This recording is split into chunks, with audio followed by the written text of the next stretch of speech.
In this report, the secret beer garden physics of airbag and silly things that people do around them. It's a request from somebody just like you. May not be a real secret.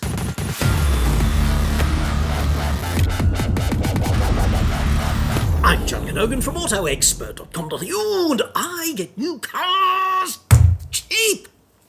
Australia only though. Sorry dude. Website. Card. Now, I've got this request from a dude who shall remain nameless, but I'll just call him MJ. MJ! Not MJ Fox, that's for sure. He's a member of an educational institution, and he doesn't want to be identified because, anyway, we'll get to that. He goes, a few years ago, you had a video on how airbags work. This video included such info as not putting yo legs on the dashboard as a Sheila. See, Americans always think it's hilarious to adopt Australian idiom, but I can't remember the last time I even used the word Sheila. Not within, swinging distance anyway. It's like asking someone if they're pregnant. I was wondering why this video is no longer on the tubes. Well, I had a bit of a cull, dude, and I decided to cull anything that was potentially not just toes over the edge of the community guidelines, and maybe I did it a bit aggressively, but anyway, I get this kind of thing in the comments all the time. Could you send me a copy for a small fee? No. I'm going to do better than that, MJ. We're going to do it here and now, dude, with updated info and everything. We have a lecture, says MJ, that explains how, when, why, and why not airbag deployment. Your video would wrap up the lecture with a nice BS-free bow. Well, yeah, it's a bit of a present for those young minds, am I right? Your videos really help with understanding and being an educated man. Your method of instruction is something I have taken notes on. Trowel it on, MJ. Not the swearing, he says. I'm really trying to cut back. It's not easy, FFS. I think that's a bit of a gauntlet going down, isn't it? I think he wants to know if I could do a whole report without fucking swearing. Shit, yeah. I think this video would be great for my class specifically. Could you let me know if it is available and if you'd let me use it? Well, I'm going to make it available right now, dude, and feel free to use it how and wherever you see fit. And if you lose your freaking job, don't come crying to me. By the way, this is from an institutional email. Please hide my contact info. If you use this email for a video, I could lose my job. Well, I'd suggest if you inflict me on a young mind, you should probably by rights be locked up for something up to and including the term of your natural life. But that's a matter for you to ponder. I'm not getting into that. Yes! Now, let's talk about airbags, okay? Airbags is like a subset of crash management, which is like cheating evolution on the kinematics of death at high speed, which is just humanity.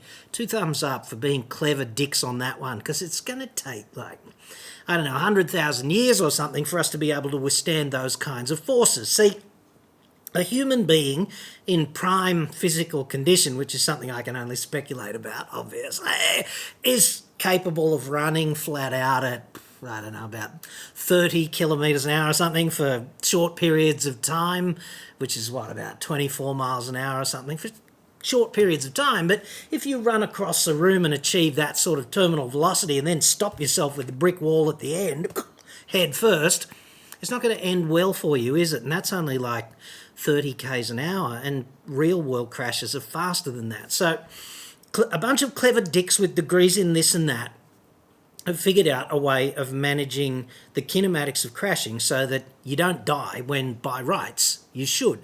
And the principal thing to remember is that there is not one crash in a car crash that you were in. It's 3, dude. There's 3 crashes. And it's the third one that kills you.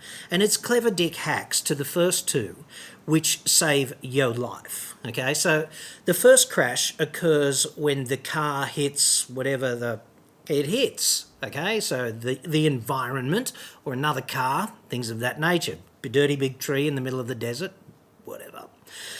And then metal starts to bend. We've seen it in slow motion. You watch the crash test footage and it just really slow. Metal starts to bend and deform, and the structure goes like a deleted scene from the Matrix or something, right? And what happens then is work is being done on the metal, and therefore a force is applied to the car that starts slowing it down. So people say it decelerates, but it actually just accelerates, and the vector of acceleration opposes the velocity of the car. So you've got acceleration this way, velocity that way, speed starts reducing, okay? And it could just be a component of acceleration this way, which would lead to, rotational effects and things of that nature that are common in crashes. You see them in the offset frontal crash test all the time when the car hits the barrier and then starts to rotate. So there's that. And this leads me to my central thesis, where I've had a whole bunch of people communicate with me over the years and say, oh, they don't make them like they used to, those cars. They're just pieces of shit now. They fall apart in a crash. Give me my 1970 HQ Munro because it was built like a tank. And yeah, it was. It was very rigid, which is why people used to die in them all the time, whereas the car kind of sacrifices itself now so that people can live, which is a much better arrangement when you think about it. So the car is trashed, but the people are okay. And if you talk to crash rescue types, firefighters and that, the ones who've been in the game for decades, they'll turn up on a scene and it looks really bad, and they'll be thinking that the victims are going to need a lot of support, and in fact they're just standing at the roadside, filling out the tow paperwork, the authority to tow the vehicle, and giving the cops a statement and things of that nature. So this stuff really does work, and when you see a car that's been physically destroyed by the crash and the people are okay, that is evidence of the energy that has been absorbed and managed before it gets to you. Okay, so that's kind of important. And the whole airbag and all those devices, that just fits into this general equation of crash management, right? So the management of the crash starts with really clever dudes making structures deform in a particular way to absorb energy over a broad time in the most productive way to save your life. It's a bit like chemotherapy, which is miraculous, but you have to be in a bad place to benefit from it. So crash management technology is kind of like that. It's not risk-free. But if you're having trouble visualizing this, just think about two parallel universes out there. We'll do a thought experiment with two parallel universes, and your doppelganger is in each of them, okay? So over here in this parallel universe, we've got your doppelganger. He's up on level 3 of a block of units, and he's going to jump off the balcony and land on the concrete, right? Not good.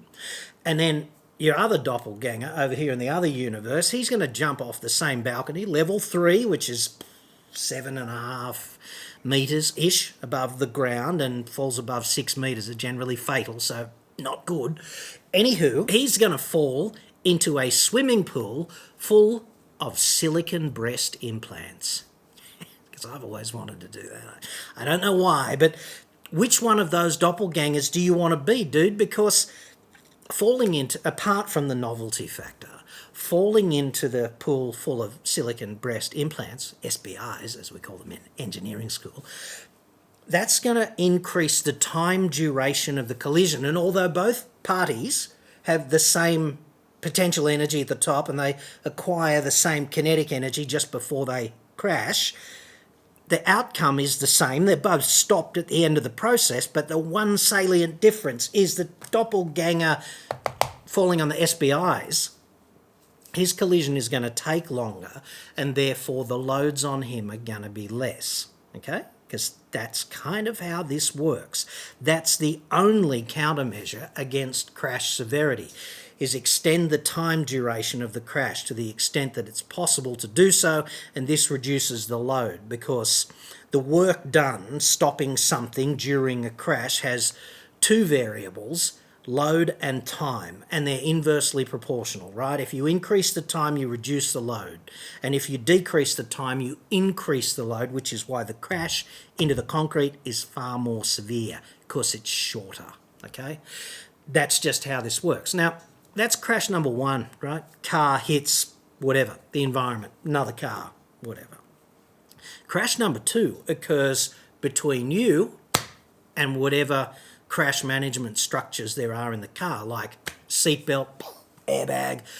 Hopefully it doesn't occur between you and the windscreen because you're driving some 1970s Pinto and you're not wearing your seatbelt, because your head is going to go through the screen, followed shortly by the rest of you, and that's never good. So what happens in crash number 2 is you hit all of that stuff that people talk about, principally airbags, but also the seatbelts, which have load-limiting pyrotechnic seatbelt pretension is built into them, so they've got a little explosive charge that fires itself off and pulls you straight so that you're correctly oriented for the crash, and it takes all the slack out of the system, which is good because that'll reduce the shock loading. Okay, it's like having your harness tight in a race car kind of thing.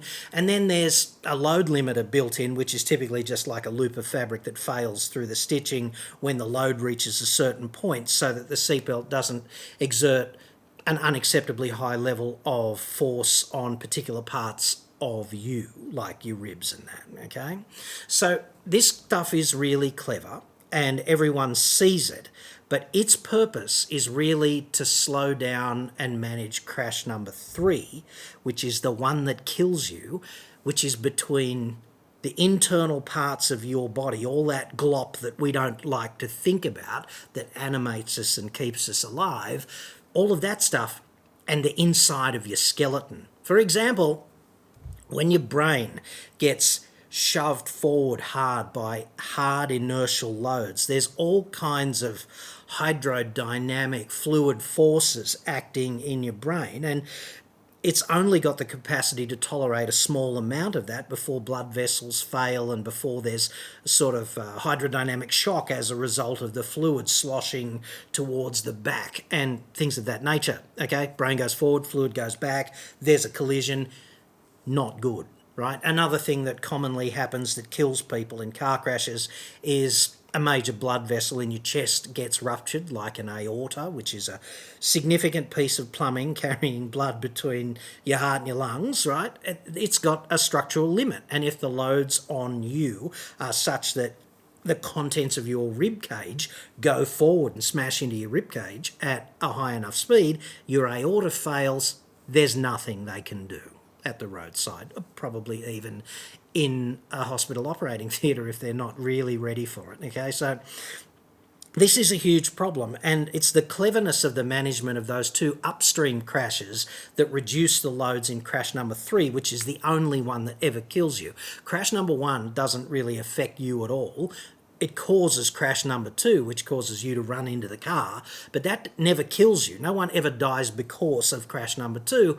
People die because of crash number 3, and the reason that crashes 1 and 2 have to be managed so diligently is because crash number 3 is really easy to die from, okay? And the loads, the energy that we acquire when we drive at speeds in cars is beyond adequate to kill you, and that's why very clever engineering is needed to save people's lives, but it's not a risk-free thing, which is why I get people contact me all the time. They go, "Oh, crashed and me airbag didn't go off. My car's defective. I want compensation." And I go, "Well, you're alive, dude. What do you want to be compensated for?" Obviously, the crash wasn't severe enough to deploy all of that stuff, and it's not risk-free.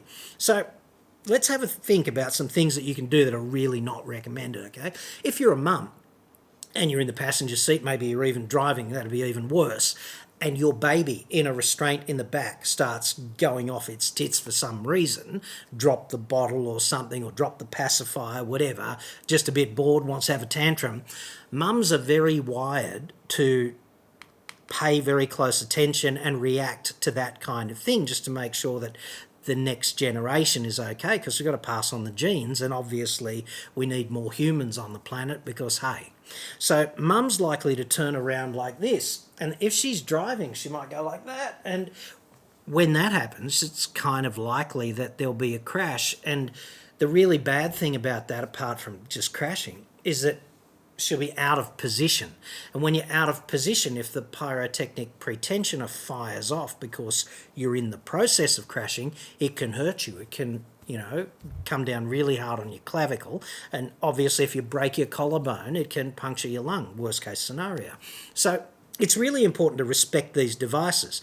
If you're driving a car and you're driving like this, or you're driving like that, then I'd suggest that's a really bad idea for two reasons. One of which is if you do crash and if you do survive, you're going to have Casio G-Shock embossed in your face backwards for everyone to know exactly what you did wrong. And the other thing is that if your arm is here in front of the steering wheel, it's going to spoil the deployment of the airbag, which is very precisely choreographed to reduce the loads on your chest and your brain, right? So if you spoil that by driving this way intentionally, then that does kind of make you a bit of a dick, doesn't it, when you think about it?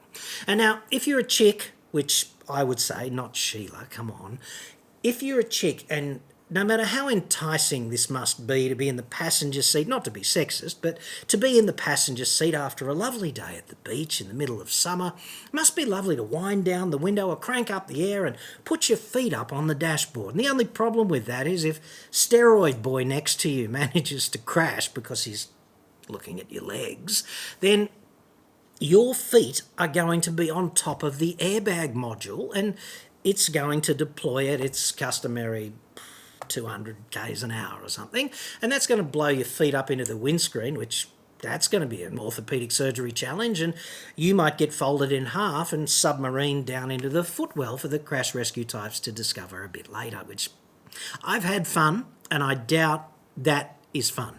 I can't see it, so there's that. And there's a whole bunch, here's a really interesting one. I was talking to this paramedic one day, and he's a guy I'd known for a while, and we were just shooting the shit, and he was telling me about this job he did a few weeks prior to our conversation because he thought I might be interested in that. He turns up on a crash, and it's a side impact, and the only injury is the driver has a dislocated shoulder, like the acetabulum has been separated from the humerus. Ouch. And the humerus has been busted about here. And they're all going, how did that happen? And the how of how that happened is dude's been driving like this, holding the roof on. And he's been T-boned and the curtain airbag deploys, rips his arm out of the shoulder socket and breaks it. Ouch. Ouch. Now there's an afterwards, so I guess that's a good story, but you've got to respect these pyrotechnic devices around you because there is a feedback effect, right? They only go off in severe crashes where your life is on the line, right? The window is opening and the Grim Reaper is coming through and then technology fires itself off. And all you've got to do is respect it enough to be in the right position when that happens. Pro tip, there's no warning. When was the last time you were in a crash and you had time to assume the brace position or something like they tell you in the airline safety briefings? It doesn't happen. For the vast majority of crashes, you're only aware that you crashed afterwards because most people didn't see it coming. If they'd seen it coming, then they would have done something about that. And then there's the other type of crash which seems to happen in slow motion, which takes place over a few seconds before the collision. There's a loss of control or whatever. And, you don't get the time to react then either because you're usually frozen in horrific fascination about what's coming up. So you just have to be in the right position for all of this stuff. And there's only two things I'm going to tell you aside from that, okay? Because otherwise I'll get bailed up in the comments. Thing number one, huge respect for the medical profession over the past, in particular, 5 decades, because they have done miraculous work managing badly injured people and keeping them going and saving their lives, right? So huge respect to the trauma teams, to the paramedics at the roadside who can do, rapid sequence induction and manage head injuries and just life in the balance. They're very good at that. So endless respect for you dudes. And the other thing that really does need some acknowledgement is civil engineering, right? Because it's good to think about the car and the clever dicks in mechanical engineering who've done all that stuff. But out there on the road, particularly on freeways, there's all kinds of civil engineering that is designed also to extend the time duration of collisions, right? Like those wire rope barriers. I know the motorcyclists hate them, but if you lose control in a car and you hit the wire rope barrier, you don't stop quickly. The crash goes for a long time, ergo, the time duration of the event is extended, therefore the loads on you are lessened. So the civil engineering that we see, in particular in freeways, and when you look at the crash that killed Princess Diana, for example, that was mainly, the fatality was mainly due to the fact that a round concrete column went all the way down to the road surface in a tunnel. And obviously, if a car hits that, it stops suddenly and people die. There's also the issue of seatbelts in that crash and stuff of that nature. But what I'm saying is when I drive through any of the tunnels in particular the Sydney road system, which I use all the time, there's never a column that goes straight down to the road. It's hard to hit an angular columnar type structure that just stops you dead. What there is are linear sort of concrete ramps and things of that nature, and lots of Armco and other things that are hidden in plain sight that most people never consider. And its function is just when some wombat hits the wall, they don't come to a rapid stop. So, MJ, I hope this is okay. I'll come and visit you in prison if I ever make it to America, where you reside, and the choice to inflict this or not on those fragile young minds, dude, that's on you.